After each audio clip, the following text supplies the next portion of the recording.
بسم اللہ الرحمن الرحیم۔ جناب اختر عثمان صاحب، معزز خواتین و حضرات،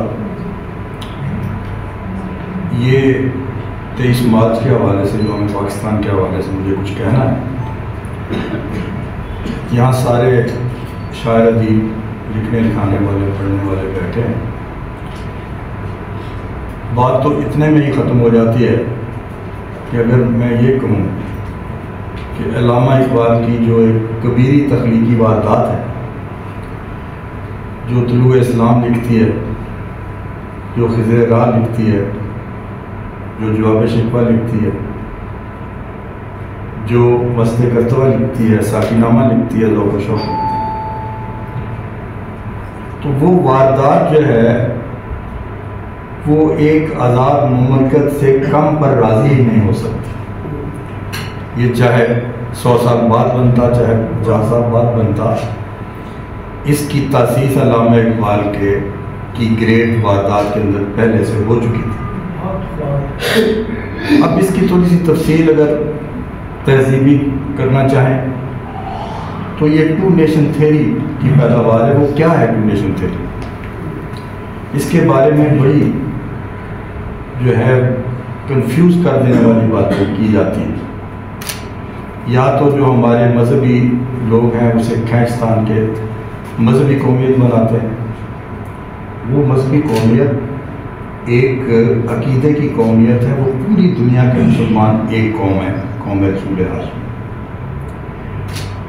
تو ہم نے تو ٹریس کرنی ہے کہ یہ کیا قومیت ہے جس نے پاکستان بنایا۔ تو ظاہر ہے کہ یہ نہ نسلی قومیت تھی، نہ لسانی قومیت تھی، نہ جغرافیائی قومیت تھی۔ یہ تھی ہند اسلامی تہذیبی قومیت، جس کا آغاز قائد اعظم کے مطابق اس وقت ہو گیا تھا جب پہلا ہندو مسلمان ہوا تھا۔ ہمارے سارے انٹلیکچوئل اس بات پر متفق ہیں کہ ہندو مذہب جو ہے وہ سارے کا سارا کلچر،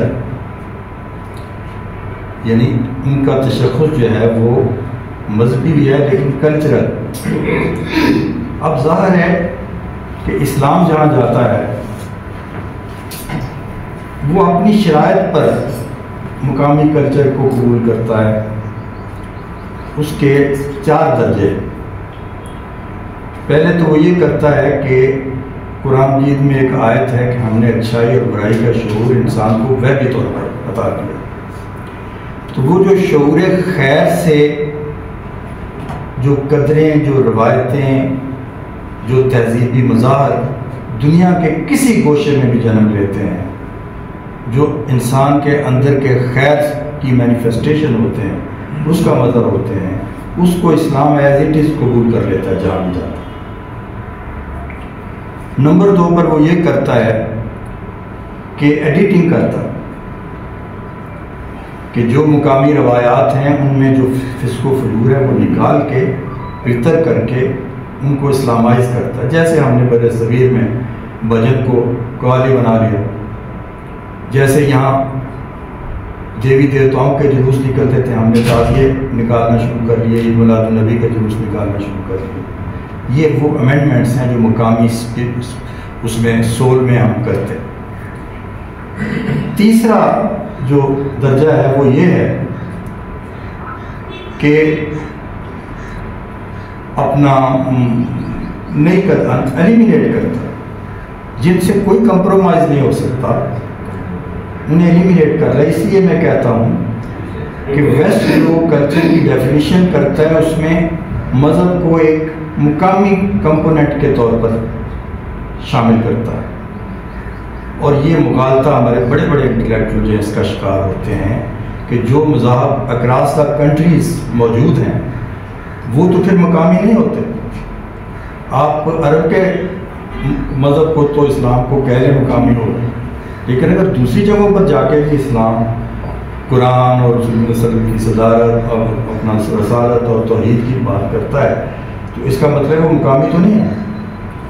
تو اسلام ایک کمپوننٹ تو ہے کلچر کا، مگر یہ فاعلی کمپوننٹ ہے، انفعالی کمپوننٹ نہیں۔ یہ کلچر میں بدلتا ہے، کلچر کو تبدیل کرتا ہے، کلچر میں تبدیل نہیں ہوتا۔ یہ ہمارے یہاں کے بڑے بڑے لوگ، ورثہ کے لوگ دوسرے تیسرے اس بات کا شکار ہو جاتے ہیں، کہتے ہیں جہاں اسلام جاتا ہے اس کے مطابق ڈال جاتا ہے۔ اسلام نہیں ڈال جاتا، اسلام اپنے مطابق ڈالتا ہے۔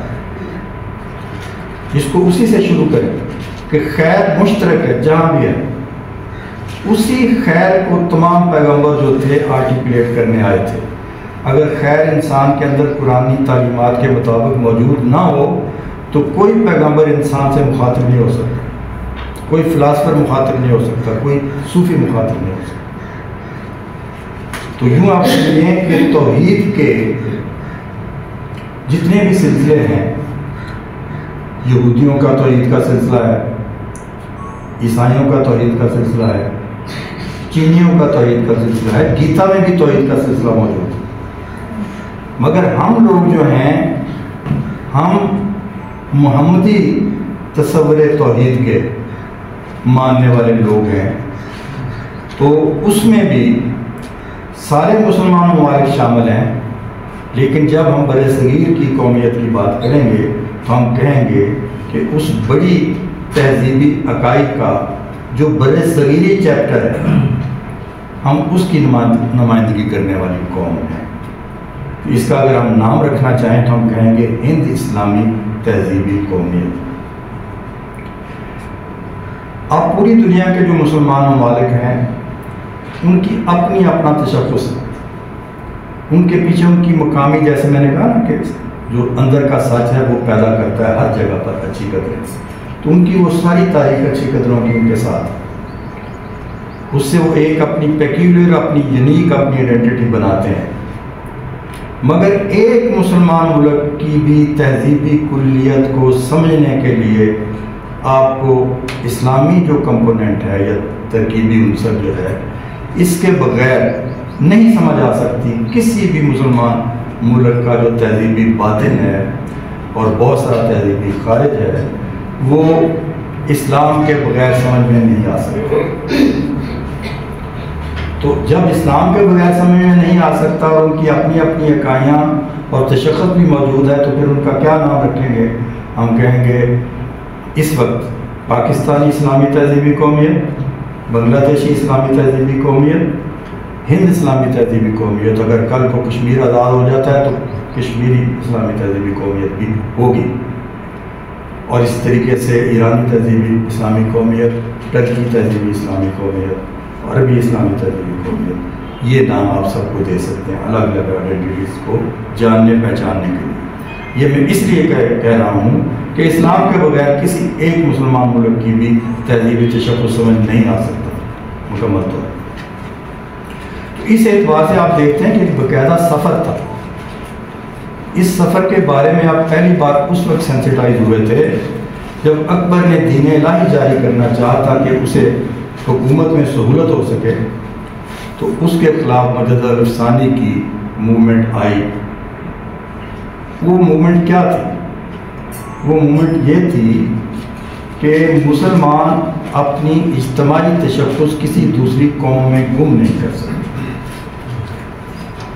تو آپ نے دیکھا کہ کون سی طاقت بڑی ہوتی ہے، تہذیبی طاقت بڑی ہوتی ہے یا سیاسی طاقت بڑی ہوتی ہے؟ اتنا بڑا جسے اکبر اعظم آپ کہتے ہیں، اس اکبر اعظم کی طاقت، قہر، جبروت سب ہار گئے، اور مجدد الثانی کی یہ نظریاتی تشخص والی جو نقطہ نظر تھا یہ جیتا۔ اس کے بعد آپ دیکھتے ہیں کہ آتا ہے پھر مرحلہ سر سید کا زمانہ آتا ہے، انگریز آ جاتے ہیں یہاں۔ انگریز جب آ جاتے ہیں تو ظاہر ان کو تو اپنی اقتدار سے غرض ہے، تو اس کے نتیجے میں جن لوگوں پر آپ نے 1000 سال حکومت کی تھی ان کے اندر تو ایک ریئیکشن پیدا ہونا تھا، چنانچہ ان کی مفاہمت انگریزوں کے ساتھ زیادہ ہو جاتی ہے اور مارے جاتے ہیں مسلمان زیادہ تر۔ اور یہ ایک تاریخ ہے ساری جو میں آپ کو عرض کر رہا ہوں۔ اس میں یہ جو ہم نے کلچر پیدا کیا یہاں، ایک میں نے چوتھا ایلیمنٹ آپ کو ابھی بتانا بھول گیا، 3 ایلیمنٹ میں نے بتائے کہ خیر کو ایز اٹ از قبول کرتا ہے اسلام، اور جس میں کوئی ملاوٹ ہوتی ہے اس میں ایڈیٹنگ کر کے اسلامائز کرتا ہے اس کو.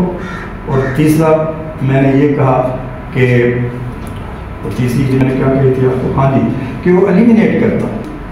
کیا کیا ایلیمینیٹ ہم نے کیا؟ ہم یہیں کے لوگ ہیں، ہم کوئی ایران سے نہیں آئے ہوئے، نہ ہم کوئی اپنا عرب سے آئے ہوئے، یہیں سے ہم کنورٹ ہوئے. ہم گائے کی پوجا کرتے تھے، ہم نے گائے کا گوشت کھانا شروع کر دیا. ہم ذات پات پر بلیو کرنے والے لوگ تھے. ہمارے بزرگوں نے، صوفیہ نے لنگر کھولے، انہوں نے کہا کہ کوئی برس نہیں ہوتا، وہ مل کے کھانا کھاتا. تو ہم نے ذات پات چھوڑ دی.